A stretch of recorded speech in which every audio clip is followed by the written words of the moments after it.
people work to some degree so they don't starve. Now, that's a very negative way of looking at it, but much work, if not all, is also routine and socialization and commitment and meaning. I talked with a psychologist yesterday from North Dakota State who wrote, he studies meaning from an existential perspective, and he wrote an article in Newsweek criticizing the idea of universal basic income. Mm-hmm. And the reason he criticized it was because, well, he noted, for example, that one of the things that drives people to suicide is the idea that they're a functionless burden. And so imagine that you identify a segment of the population and you essentially say to them, we can't think of anything useful for you to do, but it would be annoying to watch you starve, so here's some money. I mean, I'm being very cynical about that, but it isn't obvious, especially that conscientious people would respond to that with anything but despair. And so obviously we need to take care of dispossessed people, but that's a complicated problem, and merely giving people money is not a sufficiently sophisticated solution. And that does go to the dignity of work, right? The need. We're like pack animals.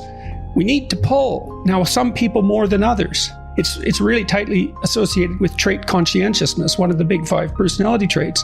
But conscientious people who have nothing to do, they despair. It's not in their nature to not work. I think that's absolutely right. I mean, when we have constantly asked about veteran suicide, and what I say is why aren't we talking about active duty military suicide? Why is it when you become a veteran, you're somehow more prone to suicide? Now, there's some in PTSD. This is very interesting. My intuition is that it's a loss of purpose and mission. Well, one of the things, I studied military people for a long time with the U.S. Naval Academy. That's a whole story in and of itself, I'll tell you. But we were looking at what predicts military success among their students. We could predict it quite well. And the most salient predictor, apart from general cognitive ability, which predicts virtually anything complex, and that's IQ essentially, was trait conscientiousness. And the thing about conscientious people is that they live for duty. They are like sled dogs, man. If they don't have a purpose, they'll become desperate. And it's like the upside to conscientiousness is it makes you more successful because you're a harder worker, let's say. You put in more hours. But the downside is if you lose your job, for example, you're made superfluous for one reason or another. You'll eat yourself up with despair. Radical leftists, they react to me this way. They say, well, you hold a position of privilege and power. And I think, first, you don't know a goddamn thing about me, and you have no idea how I got to my position of privilege and power. And it was no birthright, I can tell you that. I was a small, thick-glassed, intellectual, athletic child. I was a year younger than my peers. I suffered plenty of, trouble for my loud mouth and my intellect when I was growing up, I had my struggles. I'm not complaining about it. The point is that you can't attribute privilege to a class of people, and you can't attribute power to people who happen to occupy a position of competence and authority either. There's some possibility that they occupy that because they worked hard and were fortunate, let's not forget about that, and had some good social support and didn't have some horrible disease, thank God. But you can't just make the case that the position is there as a reward. It's not there as a reward at all. It's there as a consequence of the person offering something valuable to those who want to pay for it. And the reason you pay for them isn't to reward them. It isn't so that you give them a pat on the back and say, well, you're a good person and you deserve this position. It's because you're saying to them, produce. We find what you're producing of value. And so we're going to give you what you need in order to be motivated to keep doing it. But it's not because we like you. It's not because we respect your rights. It has nothing to do with equity. It's we're trying to get every goddamn thing we can from you as fast as possible. And we're going to pay you to do it. And so people deserve their damn pay. And the reason they deserve it isn't because it's a reward. It's because that's how you get productive people to do things that are difficult and time-consuming and that perhaps they wouldn't do on their own accord, to continue doing them so you can benefit from it. So the whole notion that we're awarding positions of privilege to oppressive patriarchal types. It's like we just have to get rid of that. Enough of that. That's nonsense. Citizens have the inalienable right to benefit from the results of their own honest labor. That's a good one. Yes, that's a conservative truism. Why? Well, it isn't because you're good-hearted and you want them to have money. It's because they'll work if you let them benefit from the work, and you want them to work because if they work, then they do things that you need. It's as simple as that. It's self-interest, and it's the right kind of self-interest. So if you work hard, it's like, great, have your money. And you hear people all the time talking about how corrupt our society is and how the 1%, occupies this pinnacle position. The 1% turns over pretty damn fast, just so you know it. So you have about a 10% chance of spending at least 1 year in the top 1% chance during your life. I think that's right. I think it's 10%. It might be higher than that. But it's fast. The 1% is stable as a phenomena, but it turns over very rapidly in terms of who occupies it. And it's the same in every society. The wealth is always distributed inequitably.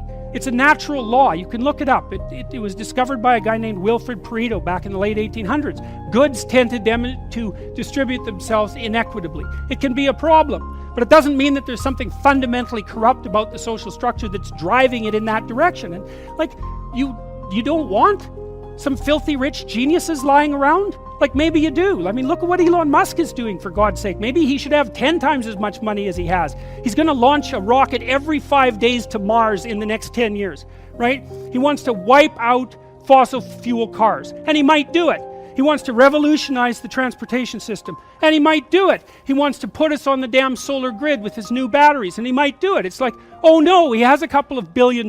Well, God only knows what he's going to produce with that. It's like so obvious.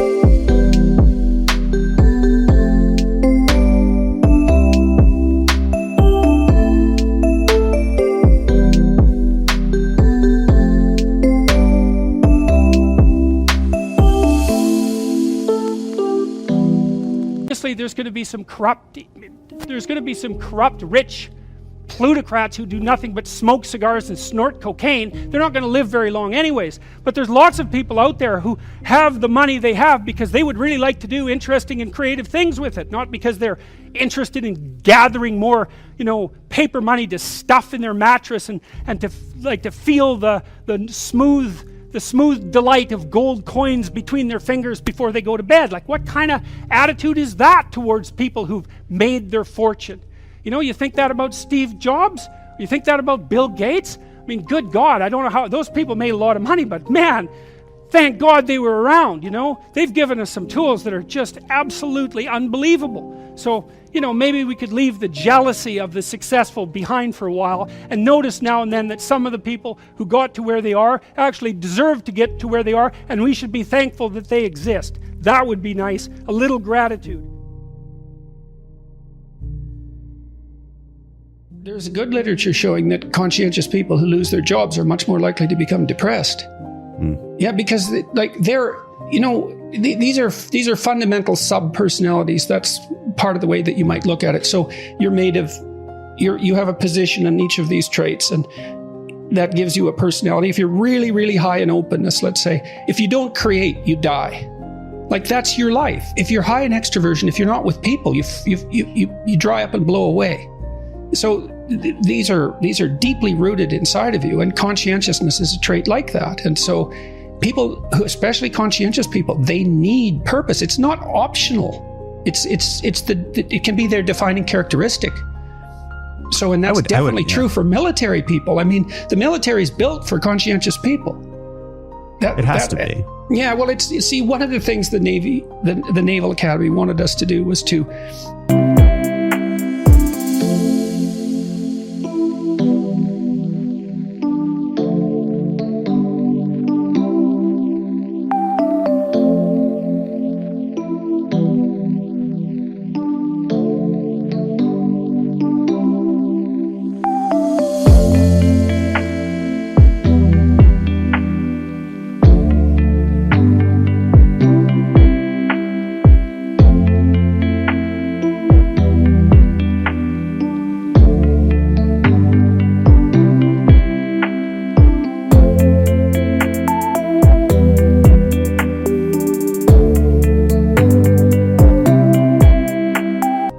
see if we could select for creativity as well, right? Because they wanted independent thinkers and so forth. And it's really tough because most of the military regimen is suited primarily to conscientious people. Now, if you're open and creative, that might work really well if you're in an advanced leadership role.